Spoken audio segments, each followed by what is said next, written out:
இன்றைக்கி விரும்பியோ விரும்பாமலோ திமுக மத அரசியலை கையில் எடுத்துட்டாங்க. இது அயோத்தியாவில் நடக்கும் சம்பவம் அல்ல, ராஜஸ்தானில் நடக்கும் சம்பவம் அல்ல, மேற்கு வங்கத்தில் நடக்கும் சம்பவம் அல்ல, நம்ம ஊரில் நடக்கிற சம்பவம். கொஞ்ச நாளைக்கு முன்னாடி தான் மதுரையில் போய் ஒவ்வொரு ஊரிலும் விஜய் நிற்கிறார். திருப்பரங்குன்றனே பேசியிருக்காரு. திருப்பரங்குன்றத்தில் நிற்பது விஜய்.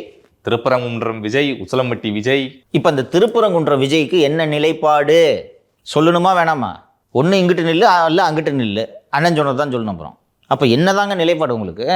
இன்றைக்கி அந்த நம்ம இப்போ பேசுனது போல் தீபம் ஏற்றிட்டு போயிருந்து சத்தப்படாமல் எல்லாம் கலைஞ்சு போயிருந்தாங்கன்னா அடுத்த வேலையை பார்க்க போகலாம். நம்ம இது ஆளுங்கட்சி திட்டமிட்டு ஊதி பெரிதாக்குகிறது.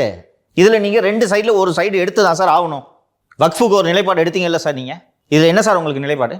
ஆமாம், அதில் எடுக்கும்போது இதில் என்ன சார் சிக்கல்? என்ன சிக்கல்னா எதுக்கு கருத்து தெரிவிச்சுக்கிட்டு எதுவுமே வாயை திறக்காமல் சுப்ரீம் கோர்ட் ஆர்டர் கொடுத்தோடனே நீதி வெல்லும்னு போகிறது ஈஸியாக இருக்கா? ஒன்றும் தப்புன்னு சொல்லு, தீபம் ஏற்றக்கூடாதுன்னு சொல்லு, ஏற்றணும்னு சொல்லு. இல்லை எனக்கும் அதுக்கு சம்மந்தம் இல்லைன்னு சொன்னோன்னா சினிமாவுக்கு போங்க. இல்லை சார், ஃபஸ்ட்டே அவர் வந்து கிறிஸ்டினு சிறுபான்மையினர் அப்படின்றதுக்கான ஒரு முத்திரை வந்து குத்தப்பட்டுருச்சு. அப்படி இருக்கப்ப மறுபடியும் ஹிந்துக்களுக்கு எதிராக வந்து ஏதாவது பேசிட்டாருன்னா அப்போ அரசியல் வராதிங்க சார். நாளைக்கு ஆட்சிக்கு வராருன்னு வைங்களேன், ஹைப்போதட்டிக்கலாக பேசுவோம், முதலமைச்சர் ஆயிட்டாரு, இந்த மாதிரியான விவகாரத்தில் நீங்கள் என்ன மாதிரியான முடிவுகளை எடுப்பீங்கன்னு ஒரு பொதுமக்களாக நான் எப்படி புரிஞ்சுக்கிறது?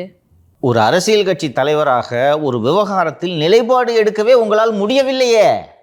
இதில் உங்களுக்கு நாட்டை ஆளணுன்ற ஆசை ஏன்?